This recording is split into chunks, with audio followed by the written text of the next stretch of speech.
beloveds. Not sure how much of a voice I've got today. It's kind of coming and going. I called the boss last night, and he said, "So your voice isn't back?" And I said, "It comes and it goes. I don't know." And I said, "But I'm still willing to come to work." And he said, "No." So I don't know what I'm going to do with myself today. I'm starting to get a little bit of cabin fever. That's part of the reason why I went to service yesterday, is because, got a little bit of cabin fever. And I had some stuff that I wanted to do, and it was all good. And the good thing is the practitioner of the day wanted to do the closing treatment. And fortunately, Jesse had told me that, because he had actually come to Jesse first. And Jesse told him. So I turned around in the service when I realized he was there, and was like, "You want to do the closing treatment?" "Yeah." "Okay." And I said, "I'll introduce you." So, because my voice, you never know if my voice is going to hold out. So now we have 2 days left in April. We have 2 days left in Courage, Conviction, and Consciousness. And then I'm going to switch to reading the Science of Mind text. I am pretty sure that I have read the text cover to cover, just not, sat down and read it cover to cover. So I'm legit going to do that now. Like, I'm going to start, and I'm going to, I think I'm going to set myself a 10-minute timer, and then see how far I get in 10 minutes. Whether I do commentary or not, that'll depend on, Now, normally you watch me gender neutral things. This close to doing it today, but I didn't. And I didn't for a couple of reasons. One, it's got to be a hassle to gender neutral this. And two, it's a song. So when I go back through it, I may consider, how I would gender neutral it. But I'm reading it as is today, even though it does make me a little crazy. So it is April 29th. Our title is Our Father Never Faileth. And our author is Hannah Moore Kohaus. This was published in Unity Song Selections in 1947. And it's Hem 118. And the tune is The Church's One Foundation, which doesn't mean anything to me. So there you go. I am definitely not going to be singing this. So, our Father never faileth to give his children bread. They only need to hunger more richly to be fed. For love's abundant table most graciously supplies each earnest aspiration that hourly doth rise. Our Father never faileth to give his offspring strength. They need but learn to measure its height and breadth and length. Lo, I am with you always. This is the promise true, that knows no shade or turning, beloved, meant for you. Our Father, God, the only, is round and in us all, sustaining and embracing, that none need ever fall. He is light and joy and healing, and come and taste and see. Our Father faileth never throughout eternity. So, I gender neutral for the reason of inclusivity. But I also gender neutral it for the purpose of, depending on the relationship that you had with your father growing up. My father and I have a pretty good relationship now. We have both worked on it. We have both worked on ourselves. We have a pretty good relationship now. Growing up, we did not. Now, partly because we're a lot alike, and so that we butted heads a lot because of that. And so sometimes when you read things like this, if you didn't have a great relationship with your father, it comes hard on the ears. So that's another reason why I do try and gender neutral. Now, I didn't do it on that one because it's a song. And a lot of times when you're dealing with songs and poetries, when you substitute words, it changes the rhythm of them. Had I already read it, gotten my pencil out, changed it, then I can do it. A lot of the times when I'm just reading, people's writings, the prose, I can gender neutral it. You won't notice. You won't notice unless I tell you, hey, by the way, I gender neutraled that. But things like this, it's going to stick out, especially if I gender neutral it in one line and then don't do it in another line. And you're like, wait a minute. So that was part of the reason why I went ahead and read it the way it is.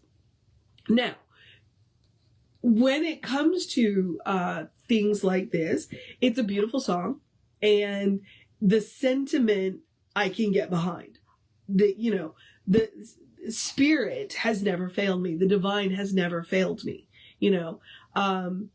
My father? Yeah, my father's failed me more times than I care to count. Now, I've also failed my father, so, it goes both ways. So don't take that as just, So, so if that bother, if father, and I appreciate, because she said in here, she said children, and then she said offspring. I didn't do that. She did. Rather than, because a lot of times you'll see sonship, and I'm like, no. Childship, siblings, things like that. I get it. They're products of their time, and they were writing in their time. I choose not to think of God as my father because, like I said, my father and I didn't have a great relationship growing up. So if I were to keep this in regular rotation, but see, our divine sounds weird. Our spirit never faileth. And that even, see that one, then it sounds a little more personal. So I'm not sure. And you can absolutely use God, but then a lot of people have trigger words around God. So it's like, what word would you use if you choose not to use Father? And one of the ways you might do it is by saying the presence never faileth to give the children bread. They need only hunger more richly to be fed. The presence never faileth to give the offspring strength. They need but lean and to measure its height, breadth, and length. The presence, God the only, is round and in us all, sustaining and embracing, that none need ever fall. And see, here it is. He is light and joy. And see, that doesn't necessarily go with presence. Spirit's light and joy and healing. Oh, come and taste and see. The presence never faileth throughout eternity. So it's possible, but it would take some thinking ahead. And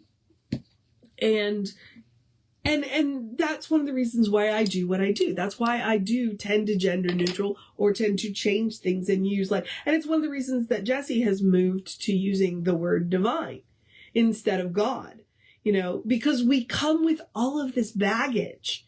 We do. Religion has just saddled us with all of this baggage, and then it makes it hard for us to have a spiritual experience. And do you know the difference between religion and spirit? Is religion is talking about somebody else's experience, and spirituality is having your own experience. And so that's what New Thought is about. New Thought is, yeah, we're organized communities, and yeah, we kind of function like religions because we talk about other people's experiences, but we're also encouraging you to have your own experience with the divine. And so we want to use language that resonates with more people. But in your own practice, we want you to use language that resonates with you. That is an absolutely beautiful song. It made a beautiful poem. And, if it resonates with you, use it. But if it doesn't resonate with you, change the language. That's one of the things about with Ernest Holmes, he talks about our organization being open at the top. Nobody has the final word. Nobody has the final word. Everybody gets to have their own ideas. Everybody gets to use the language that speaks to them. So you better believe that as I start to read the Science of Mind textbook, I'm going to gender neutral it. I am going to gender neutral it as much as I can because it speaks to me. It resonates with me. I'm going to use the language that resonates with me. And Ernest Holmes would not have a problem with that. Ernest Holmes would probably go, You go, girl. You do what you need to do to make the experience your own. And that is the strength and power of New Thought. That is the strength and power of unity and divine science and Christian science and all of and science of mind. All of those is that they say, do what you need to do to make the experience your own. Go and experience the divine directly. Go and experience the divine directly. Nobody can tell it to you in such a way that all will become clear to you. All we can do is we can teach you scaffolding. We can teach you techniques. We can teach you, but it's up to you to go have your own experience with the divine. And that's what we want. And we want to create a world. It's one of the reasons why we have a social justice bent. We want to create a world where everybody has the ability and opportunity to have that direct experience with the source of their own being, which is another word that I like to use. I like to use source of your own being, but it's a bit of a mouthful, and that's why Jesse uses divine. And I get it, because there's another phrase that I co-opted. I like to tell people that you are a beloved expression of the divine, because people don't always want to hear that they're a beloved child of God. So, it's like we just learn new ways to say things. All right. So, poetry or songs are definitely one of those ways to have that experience of the divine. And I do appreciate that in this one, what she is saying is, you know what? The presence, the divine, the spirit has never failed us. And honestly, I'm willing to put this out there that we've never failed the divine. Maybe we didn't live up to our own expectations, but the good news is the divine doesn't have expectations of us. So the spirit, the divine has never failed us, and we've never failed the divine. And if we could give ourselves that grace, we could cut a lot of the guilt. Can we do better with each other? Absolutely. Absolutely. But I don't think we've ever actually failed the divine. Could we do better? Probably. Most of us could. But it is what it is. So, and we do better when we, what is it that Maya Angelou says? We did the best we could with what we knew, and now that we know better, we'll do better. Okay, I paraphrased that, but you know what I mean. All right. So, the mission today, should we choose to accept it? And that's exactly what this whole song is. It's like, look, they only need to hunger. Okay? If you are hungry for something, lean into the divine and the divine. Because that's one of the things that Jesse was talking about yesterday. It's like, look, if you're looking for something, keep listening, lean into the divine. For love's abundant table most graciously supplies each earnest aspiration that hourly doth rise. So, that's what this poem is about. Lean into that experience. If you are hungry for that spiritual experience, lean into that. Go to spirit and say, show me. Go to spirit and say, show me. That's the mission today. You want to be fed? Go to spirit and say, feed me. Show me. Show me. And Jesse says sometimes if you're not getting what you want turning inwards, then turn it outwards. Instead of show me who I can be, show me how I can help other people be happy. I can't make other people happy. That's not my job. But show me how I can help them be happy. So, all right, that's the mission today. Should we choose to accept it? Lean into the divine. The other mission is the same mission I give you every day, which is to do something loving for yourself, do something kind for yourself, do something compassionate for yourself. And I think at this point, the most loving, kind, and compassionate thing I can do for myself is to wrap this up, because I can hear my voice going. So, all right. And it's also time for me to go and take that decongestant anyway. So, It is the spiritual practice of self-care. Remember that. You can't pour from an empty cup. So, what I'm going to remind you then is that we are Creative Life Spiritual Center, Creative Life Spark. I'm the running Rev Ryan on the social medias that I am on. I encourage you to go and like and share and follow and comment and do all of that. All of that basically bumps us in the algorithms, and we think that we have interesting things to share. So please feel free to do that. All right. I said we Creative Life Spiritual Center, Creative Life Spark. I'm the running Rev Ryan. If you want to know what's going on with the center, please email info@creativelife.org. That will get you on the constant contact. Yep. The more I talk, the more my voice is going. And the hot links are hot. You get basically one email a week, and the hot links are hot. They will take you right to the information or to the person that can help you get it. So, okay. I'm sorry. My voice is wearing out.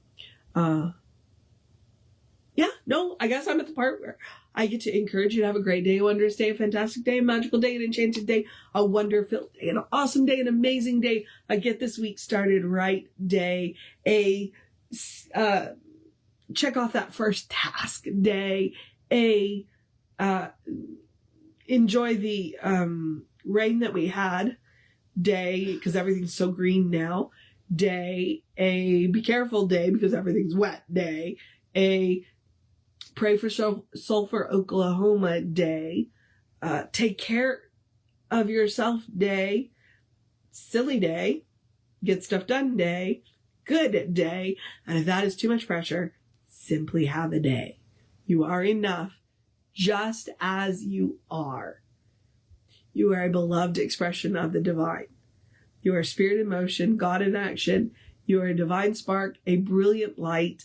You are, or as Reverend Jesse likes to call us, you are a godly. All right? Explore the truth of your being.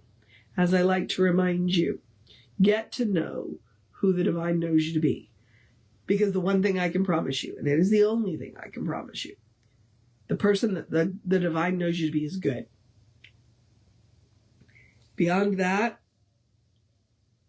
anything is possible. All right, beloveds. We got one more day, encourage, conviction, and consciousness, and then we are moving on. So, take care of yourself. Oh, I'm going to remind you, Reverend David will be on around 5 p.m. with you. I should be back with you around 9 a.m. tomorrow. Hopefully I'll have more of a voice. Take care of yourself. Know that you are loved, and I will see you next time.